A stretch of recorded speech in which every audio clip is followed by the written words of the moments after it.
She was trained to die for the rake. But no one trained her to receive a cup of tea offered in kindness.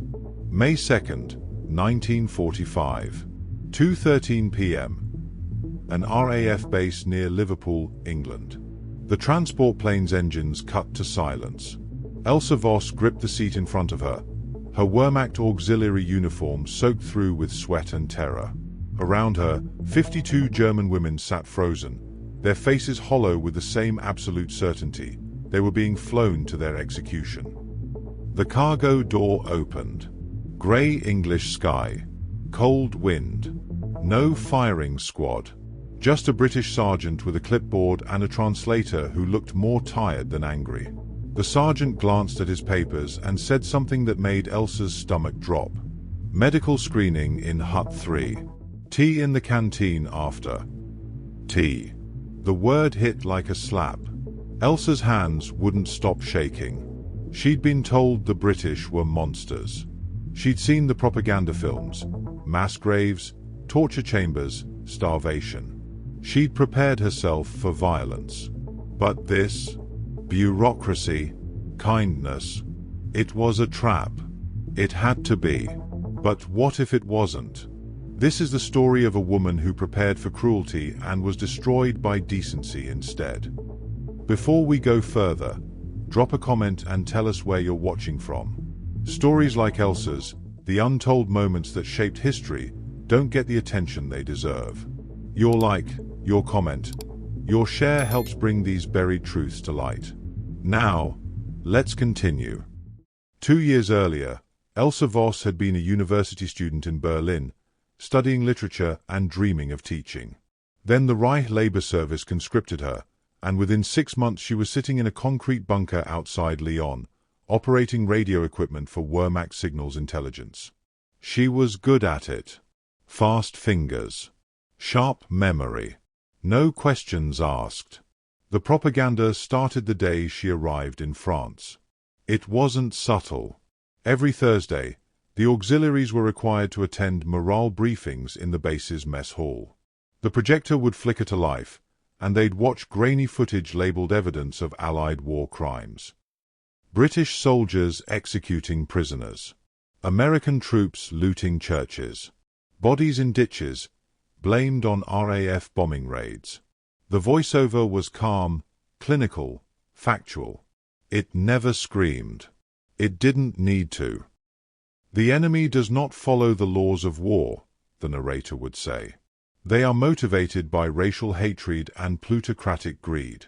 If you are captured, you will not be treated as a soldier. You will be treated as vermin. The other women believed it without hesitation. So did Elsa. Why wouldn't she? The films came from official sources. The officers repeated the same warnings. And the whispers confirmed it. Girls who'd been captured by the British or Americans simply vanished. No letters home.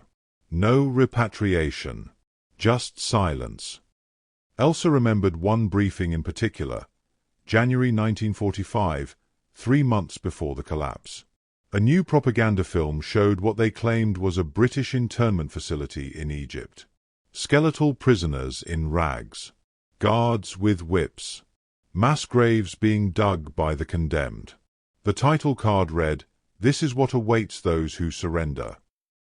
After the screening, Elsa turned to her bunkmate, a 19-year-old named Greta from Stuttgart. "Do you think it's real?" she asked quietly. Greta looked at her like she'd gone mad. "Why would they lie to us?" Elsa didn't have an answer. She tucked the question away and went back to her radio station. She copied coded transmissions. She logged frequencies. She didn't think about it again until the day the British convoy rolled into their position and an officer with a loudspeaker told them, in broken German, to lay down their weapons and walk forward with their hands visible. That's when Elsa knew she was going to die. She'd seen the films, so she knew what was coming. Except she didn't know anything at all. While Elsa stood trembling on that tarmac, 140 miles away in London, Colonel James Whitmore sat in a War Office conference room reviewing policy documents stamped restricted. He was 52 years old, a veteran of the Somme, and he had no illusions about the nature of war. But he also understood something the Germans had forgotten: restraint was a weapon. The British policy for handling enemy prisoners rested on what internal memos called the 4 pillars. Security came first. Prisoners were searched, documented, and monitored to prevent sabotage or escape. Intelligence followed. Debriefings were conducted professionally, without coercion, to extract useful information. Diplomacy was third. The Red Cross inspected all camps regularly, ensuring compliance with the Geneva Convention because Britain's own captured soldiers depended on reciprocal treatment. And finally, morality, the deliberate decision to treat prisoners with basic human dignity, not out of sentiment, but because it worked. Whitmore had reviewed the reports from camps holding German officers and soldiers. The data was clear. Prisoners treated well provided better intelligence. They were less likely to resist. And when they returned home, they carried memories that undermined enemy propaganda far more effectively than any bombing raid. He signed off on the allocation for the Shropshire facility: heated barracks, medical staff, 3 meals daily. It wasn't charity. It was strategy. But as he set down his pen, Whitmore allowed himself a brief moment of satisfaction. His son had died at Arnhem. He could have recommended cruelty. He chose civilization instead. The decision would reshape more lives than he would ever know. The estate had belonged to a shipping magnate before the war. Now it housed 300 German prisoners behind a double fence of wire and watchtowers. Elsa and her unit arrived on a grey afternoon in mid-May, crammed into the back of a military lorry. She expected concrete floors and lice-ridden straw. She got wooden barracks with coal stoves and actual bunks. A British corporal led them through processing with mechanical efficiency. Name, rank, service number. No one was struck. No one was strip-searched. They were issued blankets, a tin cup, and a bar of soap that smelled like carbolic. Elsa clutched the soap like it might vanish if she blinked. The latrines were behind the barracks, proper toilets with wooden seats and a roof. Not a trench. Not a bucket. Toilets.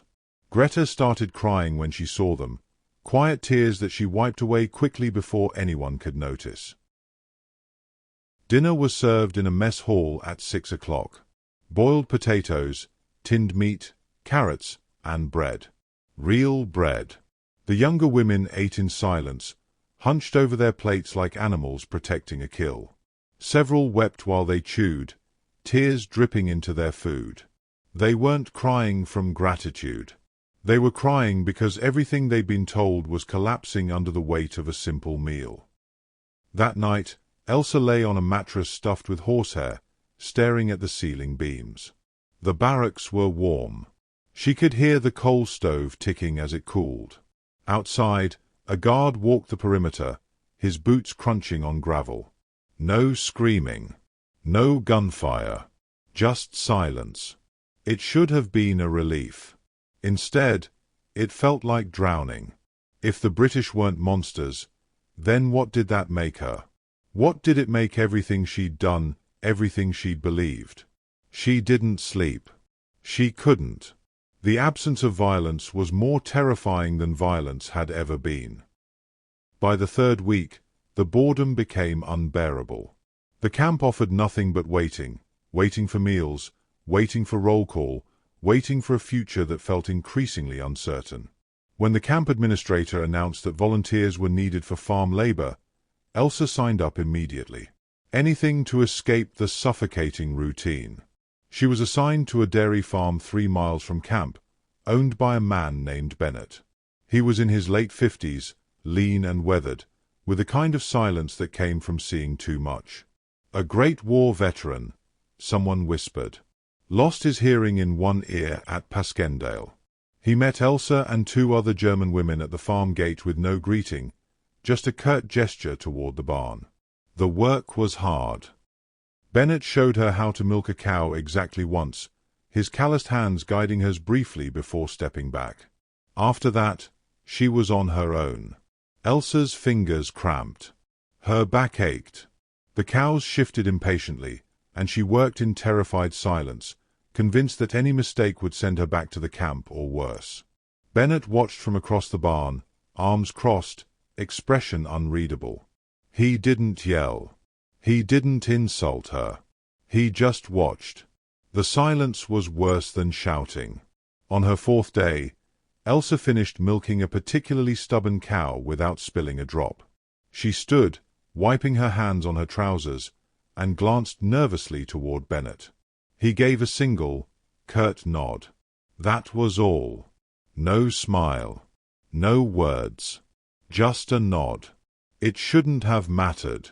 It was the smallest possible acknowledgement from a man she'd been taught to see as her enemy. But something cracked inside her chest. It was the first time since her capture that someone had looked at her work and found it acceptable. She turned away quickly, before he could see her face. Mrs. Bennett appeared on a cold morning in late June, carrying a tray across the yard. She was a small woman with grey hair pulled back severely, her face lined with a kind of grief that never fully fades. Elsa had heard from one of the guards that she'd lost a nephew at Tobruk. The boy had been 19. She set the tray down on a wooden crate near the barn door without ceremony. 2 tin cups of tea, still steaming. 3 scones wrapped in a cloth. She looked at Elsa and the other women with an expression that wasn't quite hostile but wasn't warm either. "You'll work better with something warm in you," she said flatly, then turned and walked back toward the house. Elsa stared at the tray. The scones were still warm. She could smell butter. Real butter. Her hands trembled as she picked one up, holding it like it might explode. Greta reached for the tea but hesitated, glancing at Elsa first. "Do you think it's safe?" she whispered. Elsa didn't answer. She bit into the scone mechanically, chewing without tasting. It was soft. Fresh. Made that morning, probably. Her throat tightened. She swallowed with difficulty, then took another bite because not eating it felt worse than eating it. This wasn't cruelty. This wasn't a test. This was just a woman who'd lost someone she loved, bringing tea to the enemy because it was the decent thing to do. Elsa finished the scone and felt nothing. That was the problem. She should have felt something. In early August, Greta developed a fever that wouldn't break. By the 3rd day, her hand was swollen to twice its normal size, red lines crawling up her forearm from an infected cut she'd gotten on barbed wire. The camp doctor examined her briefly and made a phone call. Within an hour, Greta was in the back of an ambulance headed to the civilian hospital in Shrewsbury. She was gone for 5 days. When she returned, she wouldn't look anyone in the eye. Elsa found her sitting alone on her bunk, staring at her bandaged hand. "What happened?" Elsa asked quietly. "Did they hurt you?" Greta shook her head slowly. "They put me in a ward with British women. Civilians. One of them had been in a factory accident. Another had pneumonia. They gave me the same treatment. The same food. The same bed." Her voice was flat, hollow. "There was a nurse. She told me her brother died in the Blitz. London. 1941. She knew I was German. She knew what uniform I'd worn. And she looked at me and said she hoped I recovered quickly." Elsa sat down beside her. She didn't know what to say. There was nothing to say. "I don't understand," Greta whispered. "If they're capable of this, if they can treat us like this after everything, then what were we fighting for? What did we believe?" The question hung in the air between them. Elsa had no answer because she'd been asking herself the same thing for weeks. The infection in Greta's hand would heal. The infection in her worldview wouldn't.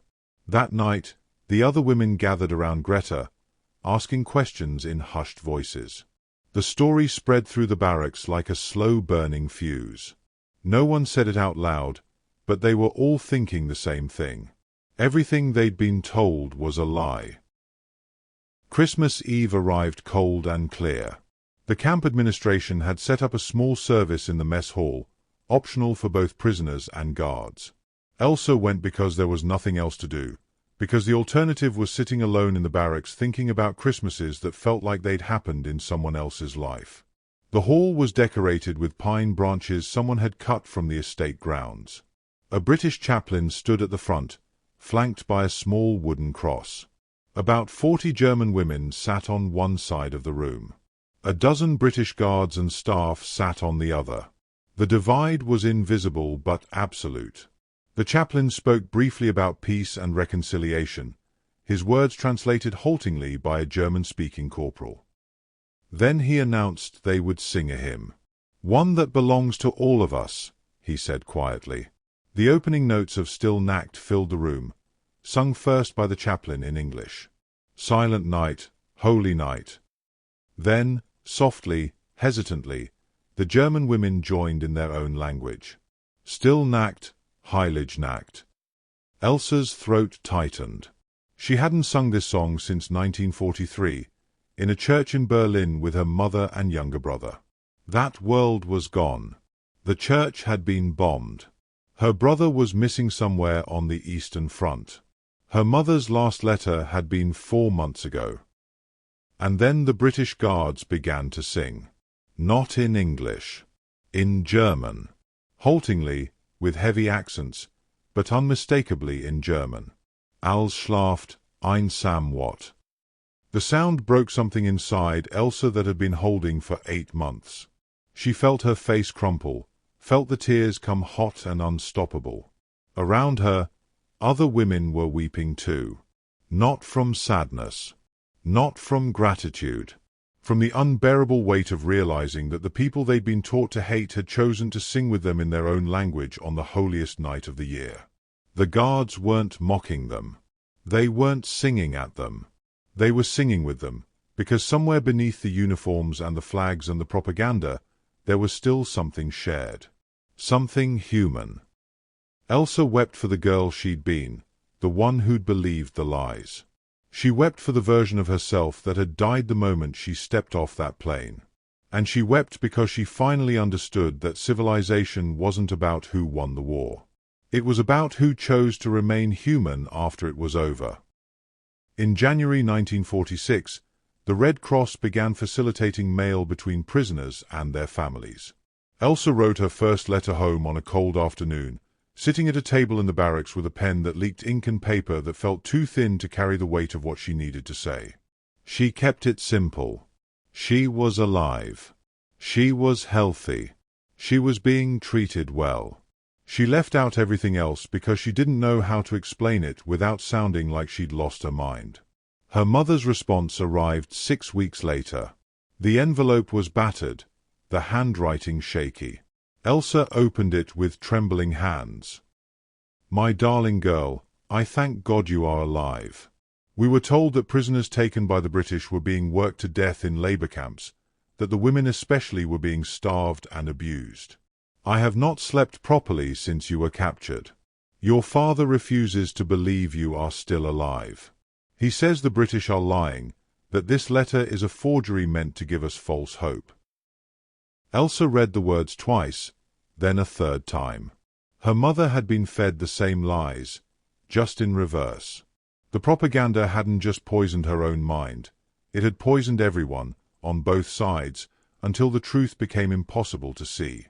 She tried to write back, tried to explain that she'd been wrong about everything, that the British had been decent, that the war had been built on lies they'd all believed. But every word felt contaminated. How could she say humanity when that word had been used to justify atrocities? How could she say decency when it had been twisted into a weapon? She crossed out 3 drafts before giving up. Some truths were too large for letters. Some realizations couldn't be translated, even in your own language. Elsa was repatriated in March 1947, part of a final group of German auxiliaries released after 2 years of captivity.